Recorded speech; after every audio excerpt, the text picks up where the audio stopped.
Première conférence de Carême de l'année 2021 et nous accueillons donc en voisin le Père Antoine Nouavi qui nous fait la joie de nous rejoindre depuis les Sables d'Olonne où vous êtes curé.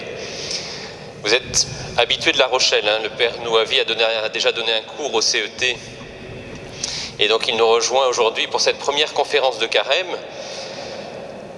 Donc vous êtes d'origine béninoise, ce qui a influencé notamment vos travaux universitaires puisque vous êtes docteur en théologie et vous avez soutenu une thèse sur la Pâque pour l'Afrique, dans laquelle, si je ne me trompe pas, vous appelez l'Afrique et les Africains un développement non pas calqué sur l'Occident, mais un développement qui serait une véritable conversion à la suite du Christ, pour que la richesse de ce continent transparaisse dans l'avenir de son Église.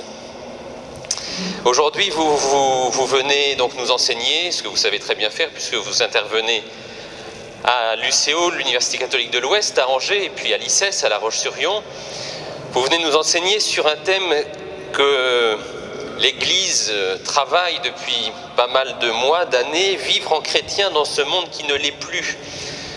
Le titre de cette conférence nous rappelle furieusement notamment le titre du célèbre livre de Rod Dreher, le Paris bénédictin, qui est paru il y a 2 ou 3 ans et puis qui a fait beaucoup discuter. En France, il y a eu quelques réponses, notamment le célèbre journaliste François Huguenin qui a écrit le Paris chrétien, un peu en réponse à la thèse de Rod Dreher, et puis Erwan Le Moredec aussi sur la question identitaire.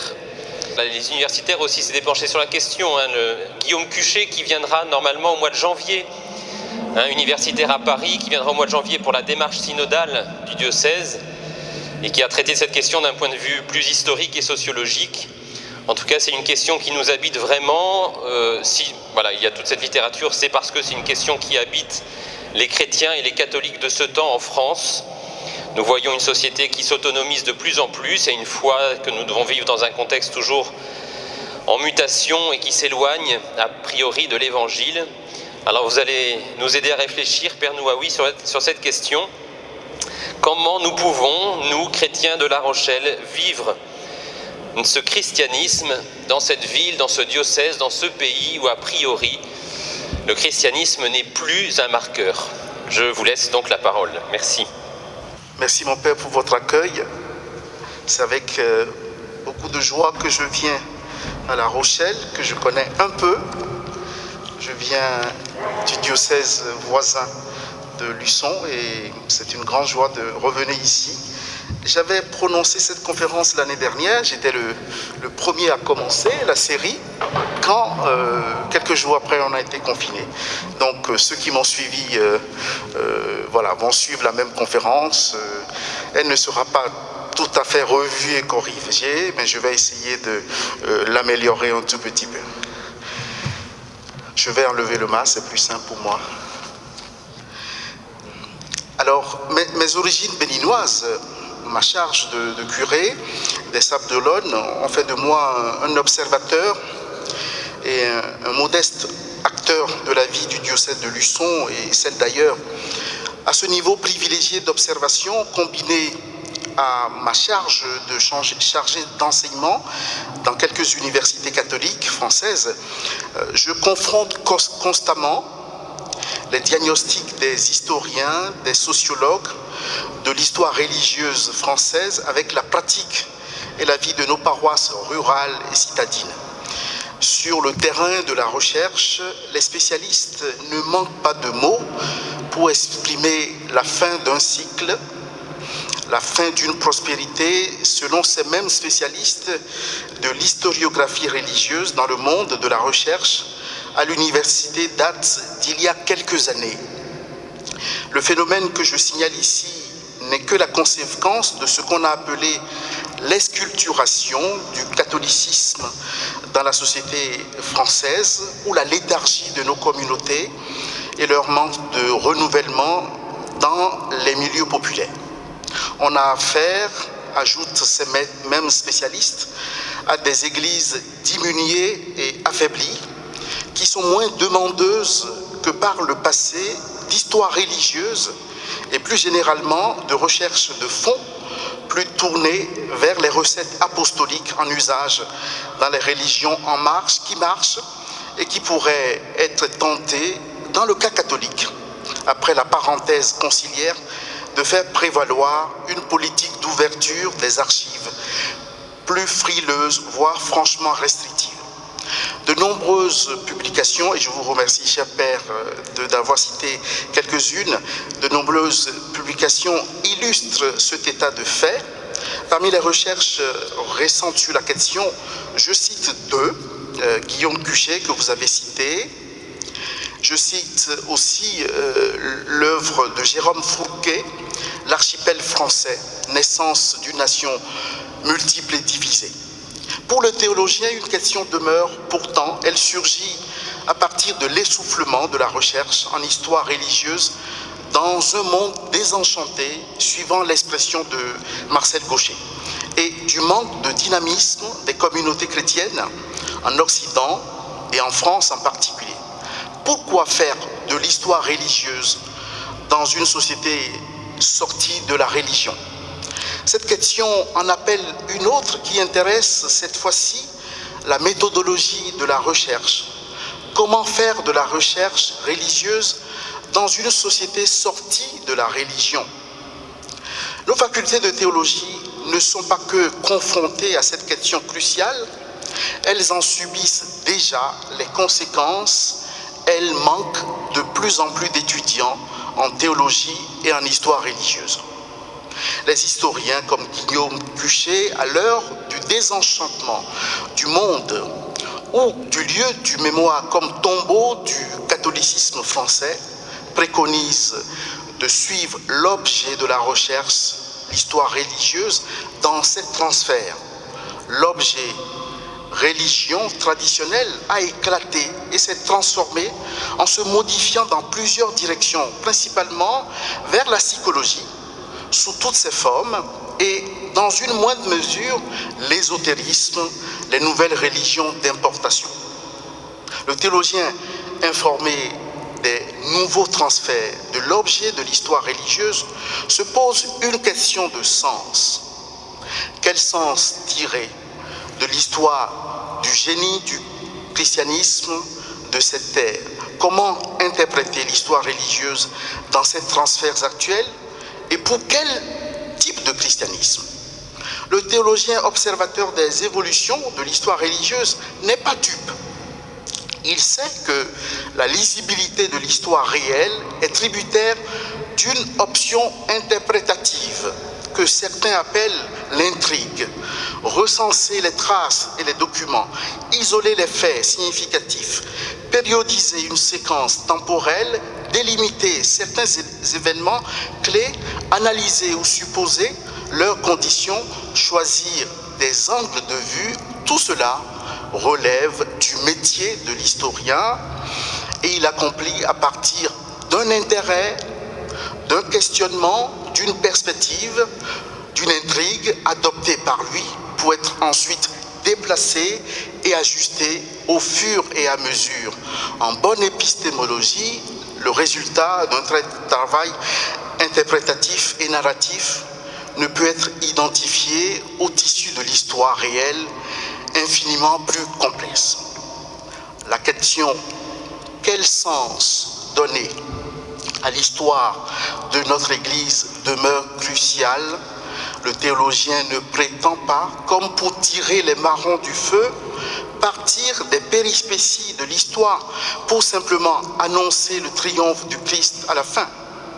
Certes, conforté en son temps à la question épineuse de l'interprétation religieuse à donner au sens de l'histoire, saint Bonaventure, par exemple, dans le De Tribus Questionibus, a explicitement émis l'idée du progrès des œuvres du Christ dans l'histoire.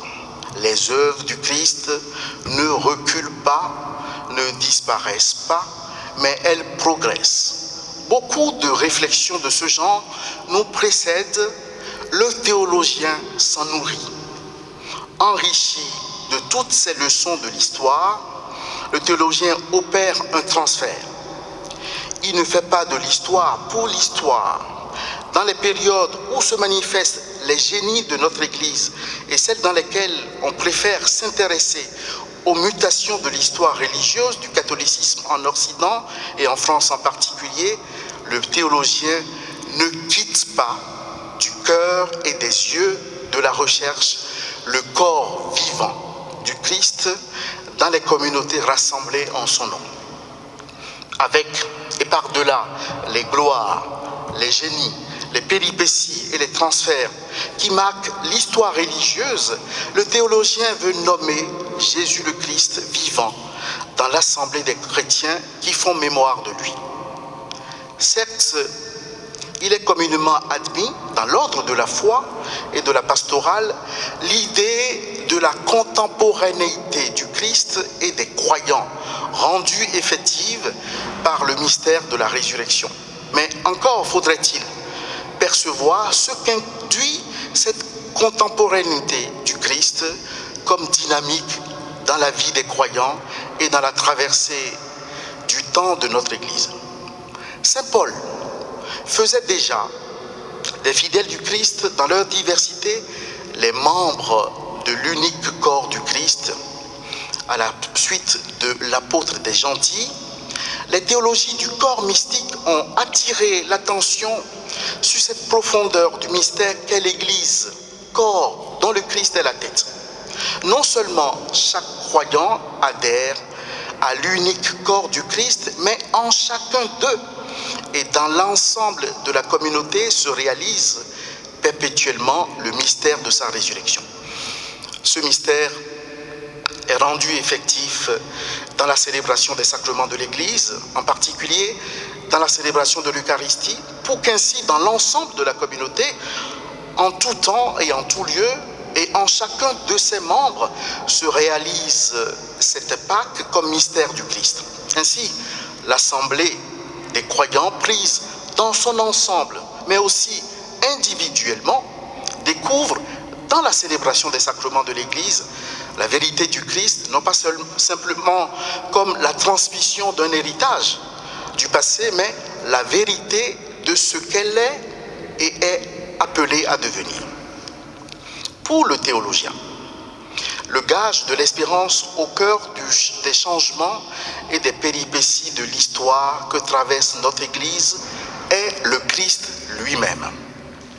Le déclin et la chute sont figures du Christ souffrant et abandonné.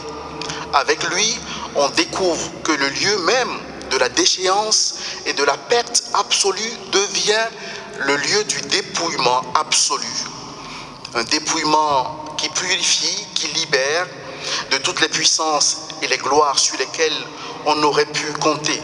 C'est évidemment ici l'expérience qu'a faite Job quand il s'est écrié « Nu, je suis sorti du sein maternel, nu, j'y retournerai ». Le temps de la crise et des péripéties est à coup sûr le temps de la nudité, mais assurément le temps où, dans le Christ, Dieu est sauveur parce qu'il est créateur à partir de rien, c'est-à-dire à partir de sa seule volonté et de son amour qui appelle à être. Notre histoire religieuse devient donc le lieu et l'occasion d'une désignation doxologique du Christ vivant et toujours agissant au cœur de notre Église. Je m'inspire ici de l'article de l'Américain David Tracy, la désignation du présent. La désignation du présent est en effet, comme le montre l'auteur, l'objet de conflits d'interprétation entre courants modernes, antimodernes et postmodernes.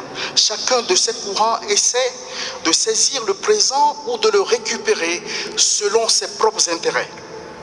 David Tracy fait lui plutôt appel à la mémoire chrétienne pour désigner et interpréter l'histoire.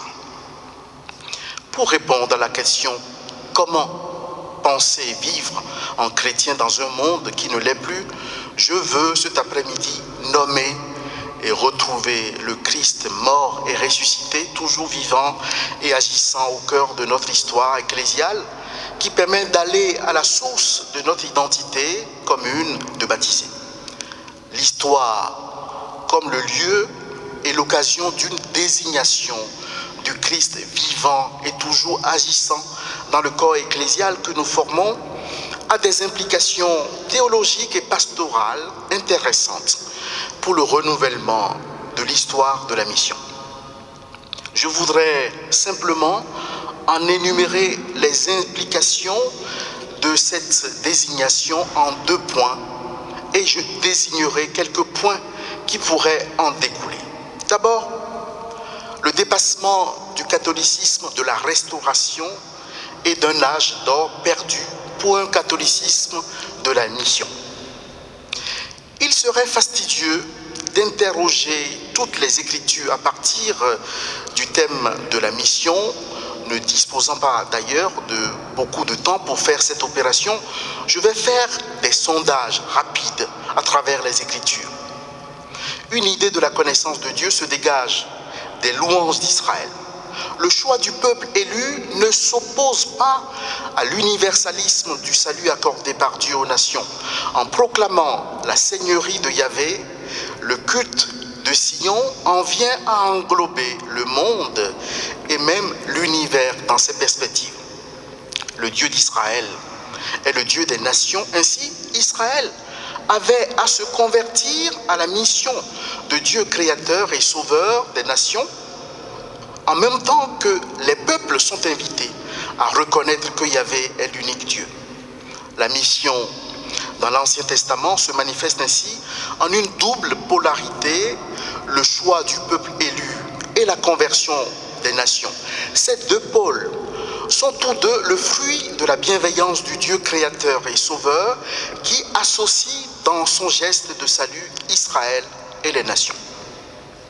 À l'heure du Nouveau Testament, nous savons que la mission de Dieu est devenue celle du Fils.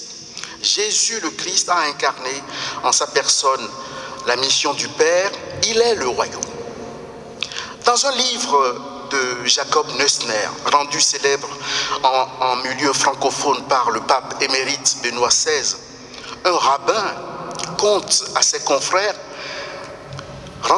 ses confrères du message que Jésus est venu annoncer. À la question « Qu'a-t-il annoncé ?» le rabbin répond « Lui ». À une autre question « Qu'a-t-il ajouté à la Torah ?» le rabbin répondit « Lui ». Jésus, en fait, s'est annoncé lui-même. Comme le royaume advenu en sa personne, les évangiles sont les témoins fidèles de la mission du Fils de Dieu, mission auprès d'Israël, à qui il a manifesté que Dieu n'est pas seulement le Dieu des pères, il est aussi le Dieu Père dont lui, Jésus, est le Fils unique, premier-né d'une multitude de frères.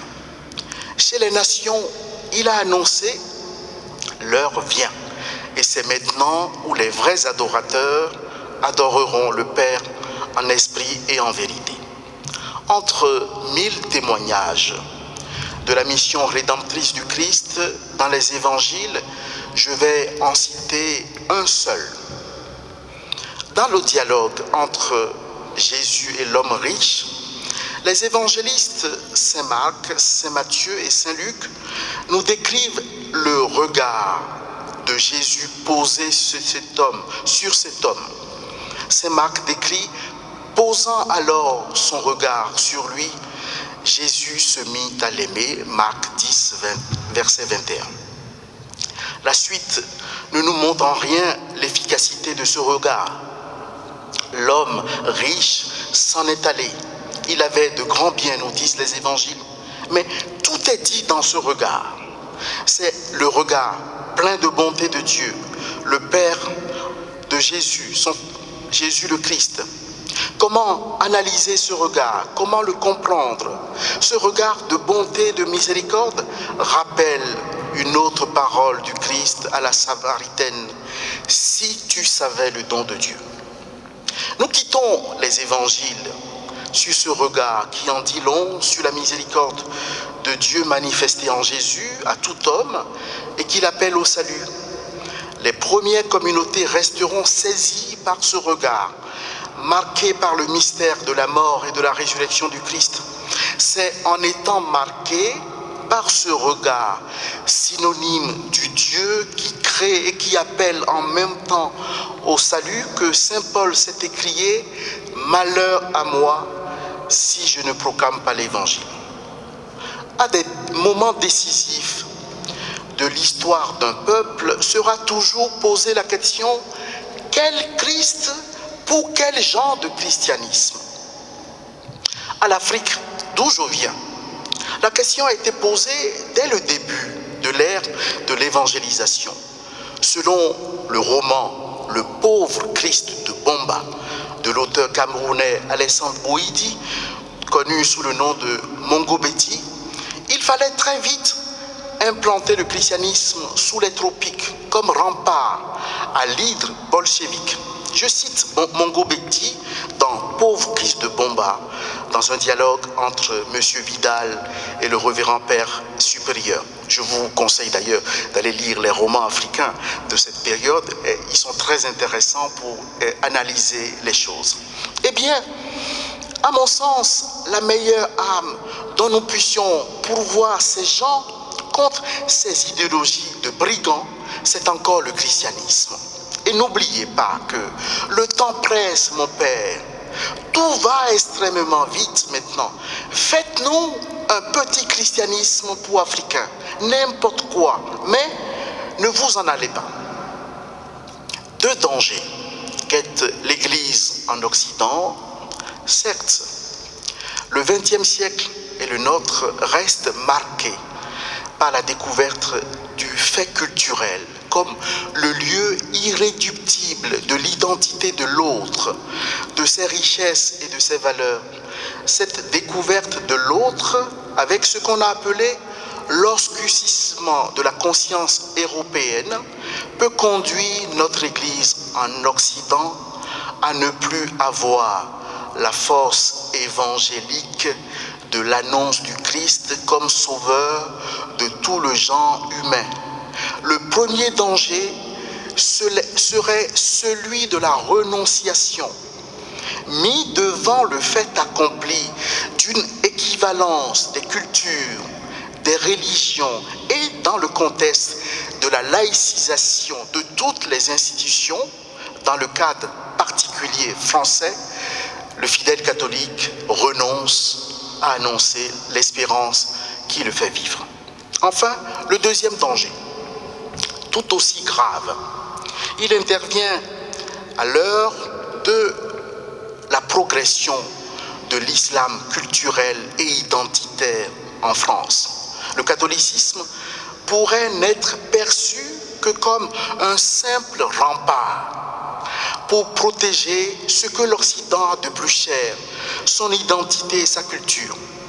La survie dans ce contexte, pour certains, serait de retrouver une sorte de catholicisme de la restauration, un catholicisme rempart et non un catholicisme missionnaire. Je ne souhaite pas en rester à ces prédictions, je défends plutôt l'émergence d'un corps d'espérance inscrit au cœur de notre foi. J'aborde donc le point 2 de mon exposé. Elle est toujours vivante et neuve, notre tradition. Ce qui fonde la tradition chrétienne, c'est l'événement de la résurrection du crucifié. Que toute la maison d'Israël le sache avec certitude, Dieu l'a fait Seigneur et Christ, ce Jésus que vous avez crucifié. La bonne nouvelle de l'Évangile porte sur un événement qui a eu lieu et qui s'éloignera toujours plus dans le passé. Mais la tradition porte en même temps sur la contemporanéité de celui qui est attesté comme le ressuscité, toujours vivant et qui nous envoie sans cesse en mission. La mission à laquelle le ressuscité nous appelle, c'est la mission d'une écoute actuelle de la parole de Dieu comme parole qui fait l'actualité. Je dis souvent à mes paroissiens, parce que souvent je constate que certains, quand ils se lèvent, ils quittent leur maison et vont acheter Ouest France. Et je dis, c'est pas Ouest France qui fait l'actualité. La première des choses à lire, c'est de lire la parole de Dieu. Ne courez pas vers Ouest France. Je n'ai rien contre Ouest France. N'allez pas d'abord acheter Ouest France. Écoutez la Bible avant d'aller acheter Ouest France. Il y a à écouter la parole du Christ comme son mode de présence et son mode d'être avec nous. Il est ressuscité, il est avec nous. Ainsi, la mémoire chrétienne n'est pas faite que d'un simple souvenir, c'est une mémoire vive. La tradition chrétienne est donc la tradition du neuf. Je cite le philosophe Éric Veil. Son approche de la tradition est assez suggestive. Où est le bien que nous puissions le servir? Notre tradition est la tradition qui met sans cesse en question sa propre validité, qui à chaque moment de son destin historique a eu à décider et continuera d'avoir à décider de ce que nous devons faire pour nous rapprocher de la vérité, de la justice, de la sagesse. Notre tradition est la tradition qui ne se satisfait pas de la tradition. Fin de citation. La tradition que nous avons reçue n'est donc pas figée. De même, nous n'avons pas à nous satisfaire de ce qui se fait. Notre tradition chrétienne nous invite au dépassement et à l'invention. Sur ce point, nous devrions nous inspirer du discours du Saint-Pape Jean XXIII à l'ouverture du Concile Vatican II, c'était le 11 octobre 1962. Il arrive souvent, dit-il, que dans l'exercice quotidien de notre ministère apostolique, nos oreilles soient offensées en apprenant ce que disent certains qui, bien qu'enflammés de zèle religieux, manquent de justesse, de jugement et de pondération dans leur façon de voir les choses. Dans la situation actuelle de la société, ils ne voient que ruine et calamité. Ils ont coutume de dire que notre époque a profondément empiré par rapport au siècle passé. Ils se conduisent comme si l'histoire, qui est maîtresse de vie, n'avait rien à leur apprendre et comme si du passé des conciles d'autrefois, tout était parfait en ce qui concerne la doctrine chrétienne, les mœurs et la juste liberté de l'Église. Il nous semble nécessaire de dire notre complet désaccord avec ces prophètes de malheur qui annoncent toujours des catastrophes, comme si le monde était près de sa fin. Fin de citation. Notre communauté chrétienne est l'héritière d'une tradition vivante, dynamique, qu'il nous faut faire vivre encore. Être chrétien, c'est entrer dans cette tradition de vie, dans les lieux, les cultures qui sont les nôtres. Je voudrais maintenant énumérer et développer brièvement 4 attitudes qui devraient traduire l'inventivité actuelle de la tradition qui est la nôtre. D'abord, quitter notre tiédeur. Il n'y a pas de doute.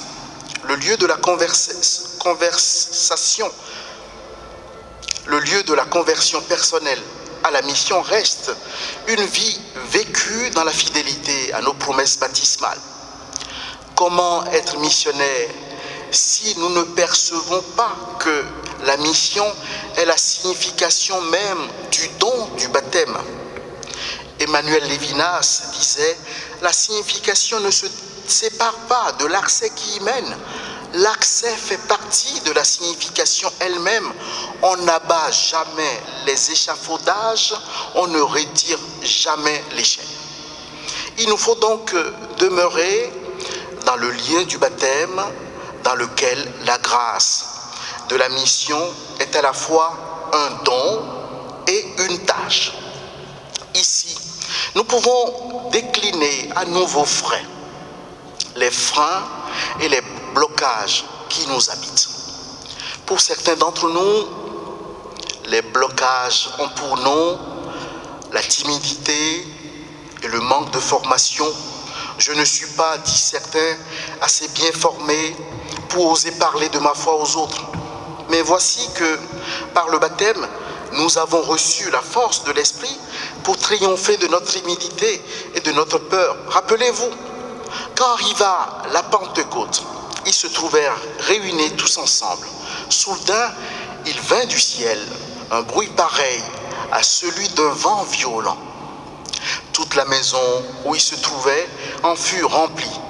Ils virent apparaître comme une sorte de feu qui se partageait en langues et qui se posa sur chacun d'eux. Alors, ils furent remplis de l'Esprit Saint. Ils se mirent à parler en d'autres langues et chacun s'exprimait selon le don de l'Esprit. Nous avons reçu le même esprit que les apôtres au baptême et à la confirmation. À ceux qui sont timides et à ceux qui ne se sentent pas bien formés, l'esprit de Pentecôte dit « Allez vous former pour vivre pleinement votre baptême ». En France, nous sommes particulièrement gâtés. Les lieux de formation sont nombreux. Les propositions de formation sont nombreuses. On a l'embarras de choix. Mon ministère de prêtre en paroisse ces dernières années est doublé d'un autre ministère de formation universitaire. Parmi mes étudiants des week-ends, quand j'étais à Paris, il y a quelques années, il y en avait une qui était en même temps commissaire de police et qui travaillait dans les renseignements généraux. Pendant nos cours, elle restait reliée à son service par téléphone. Je connais beaucoup qui font des kilomètres pour suivre des cours.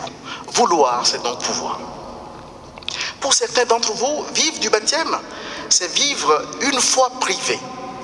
Pour eux, la vie de la foi réside dans le seul à seul avec Dieu, dans la prière. Ce sont les contemplatifs dans le mauvais sens du terme. À cela, l'esprit de Pentecôte dit ceci: je connais ta conduite, ton amour, ta foi, ton sens du service, ta persévérance, mais j'ai contre toi que tu n'es ni froid, ni brûlant. Mieux vaudrait que tu sois ou froid ou brûlant. Aussi, puisque tu es tiède, je vais te vomir. Ce serait dommage d'être vomi tout en étant pieux. Si nous pensons trouver Dieu dans le seul à seul de notre méditation et de notre vie spirituelle, voici que le Dieu que nous pensons connaître est le même qui s'est manifesté à l'autre. Nous le connaîtrons davantage en allant partager avec l'autre. J'ai évoqué tout à l'heure le terme, en d'autres termes ici, le terme de la traçabilité de la miséricorde. Il est particulièrement opératoire ici. Enfin, certains d'entre nous se sentent prisonniers de leurs péchés et de leur témoignage chrétien sans fruit apparemment. Pour eux, le lieu de la mission est le lieu de la conversion permanente. Il faut se convertir, évidemment. Il faut se laisser convertir par l'autre. L'Épître aux Hébreux invitait déjà les fidèles à la reconnaissance transformante en ces termes: faisons attention les uns aux autres pour nous stimuler dans la charité et les œuvres bonnes. En allant vers l'autre, je suis en chemin de conversion. L'autre me convertira autant que je le convertirai. Et surtout, je dois toujours faire et dire comme saint Paul: prenez-moi pour modèle. Mon modèle à moi, c'est le Christ. Deuxième implication, devenir l'âme de la cité. Une lettre ancienne, la lettre à Dionyette, donne une idée de ce qu'on pourrait appeler la spécificité ou le spécifisme chrétien. Je le cite: les chrétiens ne se distinguent des autres hommes ni par le pays, ni par le langage, ni par les vêtements. Ils n'habitent pas des villes qui leur soient propres. Ils ne se servent pas de quelque dialecte extraordinaire. Leur genre de vie n'a rien de singulier. Ce n'est pas à l'imagination ou aux rêveries d'esprits agités que leur doctrine doit sa découverte. Ils ne se font pas comme d'autres, les champions d'une doctrine humaine. Ils se répartissent dans les cités grecques et barbares, suivant le lot échu à chacun. Ils sont dans la chair, mais ils ne vivent pas selon la chair. Ils passent leur vie sur la terre, mais sont citoyens du ciel. Ils obéissent aux lois établies et leur manière de vivre l'emporte en perfection sur les lois. En un mot, ce qu'est l'âme dans le corps, les chrétiens le sont dans le monde. L'âme est répandue dans tous les membres du corps, comme les chrétiens dans les cités du monde. Fin de citation.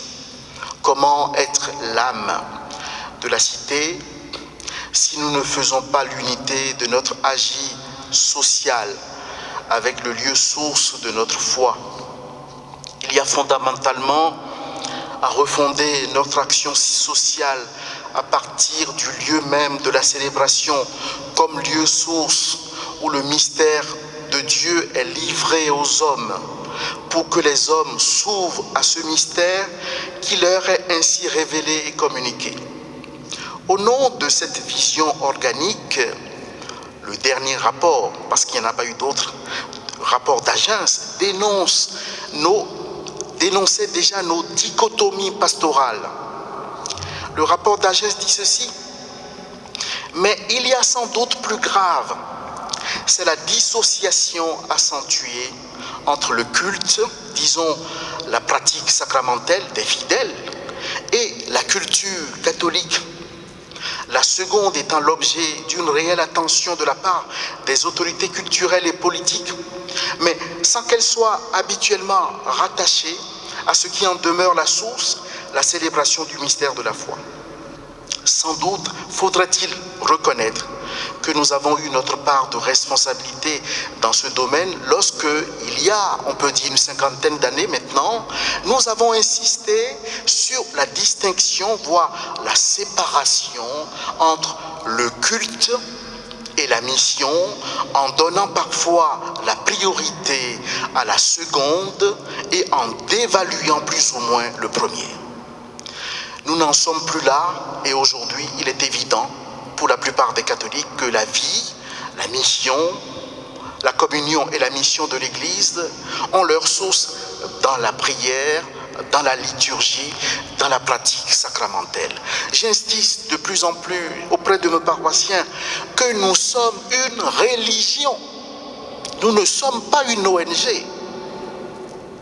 Nous sommes une religion et donc, puisque nous sommes des religieux, nous ne pouvons pas faire fi du culte. Le culte est le lieu source de notre agir social et politique. Cette vision organique de la présence de l'Église au monde à partir de la célébration a déjà été mise en exergue dans l'encyclique du pape Benoît XVI. Pour le pape, le service du frère naît de la célébration. Entre les deux, il n'y a pas de césure. Je ne vais pas vous citer le pape, c'est long, je vous donne la référence, c'est Benoît XVI dans l'encyclique Deu Caritatis Est, le numéro 21. Troisième point, troisième conséquence, la charité comme recherche et traçabilité de la miséricorde. La mission est partage, recherche de la miséricorde de Dieu manifestée envers tout homme. Ici précisément, le thème adéquat, c'est, comme je l'ai dit tout à l'heure, le thème de la traçabilité de la miséricorde. La miséricorde qui nous a saisis, nous avons à la partager, à aller à la découverte de cette miséricorde manifestée aux autres. Par l'œuvre de la mission, il y a concrètement à découvrir chez l'autre vers lequel nous allons non seulement ce que nous voyons, mais tout autant ce que nous croyons. là je paraphrase le pape Paul VI, la miséricorde de Dieu dans laquelle nous sommes, nous le voyons et nous le découvrons à travers l'autre. Le compte rendu de Pierre après sa mission à Jaffa est suggestif à ce propos. Et voilà qu'à l'instant même, devant la maison où j'étais, survinrent 3 hommes qui m'étaient envoyés de Césarée. L'Esprit me dit d'aller avec eux sans me faire de scrupules. Les 6 frères qui sont ici m'ont accompagné et nous sommes entrés chez le centurion Corneille. Il nous raconta comment il avait vu dans sa maison l'ange qui venait lui dire « Envoie quelqu'un à Jaffa pour convoquer Simon, surnommé Pierre. Il t'adressera des paroles par lesquelles tu seras sauvé, toi et toute ta maison. » Au moment où je prenais la parole, l'Esprit s'empara de ceux qui étaient là, comme il avait fait au commencement pour nous. Alors, je me suis rappelé la parole que le Seigneur m'avait dite. Jean a baptisé avec de l'eau, mais vous, c'est dans l'Esprit Saint que vous serez baptisés. S'ils ont reçu de Dieu le même don que nous, en croyant au Seigneur Jésus-Christ, qui étais-je, moi, pour empêcher l'action de Dieu? En entendant ces paroles, ils se calmèrent et il rendit gloire à Dieu en disant « Voici que les païens eux-mêmes ont reçu de Dieu la conversion qui fait entrer dans la vie. » Fin de citation. Mais reconnaître la miséricorde de Dieu qui nous a précédés ne doit pas nous pousser à parler naïvement d'ouverture au monde. Je cite encore le rapport d'Agens. Il ne faut donc pas parler naïvement d'ouverture au monde. Il faut dire très clairement que l'Église témoigne du don de Dieu dans un monde qui continue à résister ou à se fermer à ce don. L'évangélisation a souvent l'allure d'un combat. Fin de citation. L'évangélisation est donc un combat. Il ne faut pas hésiter à dire à notre monde, au nom même de la miséricorde, que Dieu le juge. Dieu juge le mauvais du monde, mais le lieu du jugement de Dieu est aussi le lieu où il le relève. Mais encore, faudrait-il entendre sa parole? Il nous revient d'annoncer cette parole de Dieu et de la porter par le témoignage de nos vies. Je vais conclure ces 3 piliers en donnant un exemple de ce qu'est la mission des baptisés. Je ne sais pas faire de la cuisine, mais je crois qu'une recette de cuisine est la chose la plus expressive de ce qu'est la mission. Quand un cuisinier trouve une bonne recette de cuisine, il expérimente lui-même certainement. S'il est satisfait de sa recette, au prochain dîner ou déjeuner offert aux invités, il partage le fruit de sa découverte et de son expérimentation. On ne peut apprécier un bon repas si on n'est pas soi-même un bon gourmet. À partir de cette image, on peut dire ceci de la mission des baptisés. Être missionnaire, c'est dire et manifester dans sa vie et par sa vie que Dieu nous a transformés. Dieu a renouvelé nos vies par sa miséricorde. Il n'y a aucun mal à manifester aux autres que Dieu a changé ma vie, que c'est lui qui me fait vivre. Ceux qui nous voient vivre et qui savent apprécier la vraie vie, la vie bonne, ne manqueront pas de se laisser interpeller. Je voudrais finir cette méditation en indiquant un lieu spécifique où doit se vivre la mission. Ce lieu, c'est la famille. L'exhortation apostolique. Christi Fideles Laïti du pape Jean-Paul II le signalait avec acuité. L'engagement apostolique des fidèles laïcs envers la famille est avant tout de rendre celle-ci consciente de son identité qui est d'être le premier noyau social de base et aussi de son rôle original dans la société afin qu'elle devienne elle-même toujours davantage la protagoniste active et responsable de sa propre croissance et de sa propre participation à la vie sociale. Fin de citation. Nos familles devraient être le lieu d'une particulière attention. Il ne faut plus se contenter d'être père ou mère de famille. Il faut engendrer dans la foi des enfants comme Saint Paul a engendré des milliers de chrétiens dans la foi. Tout ceci ne peut se faire sans une vie de prière intense. Le temps de carême est le temps favorable pour nous tous. Ce temps est favorable parce qu'il nous permet de nous ressourcer au foyer de la miséricorde divine. Puisse le Seigneur nous renouveler pour que nous puissions tenir nos lampes allumées au cœur de la cité qui est la nôtre. Je vous remercie.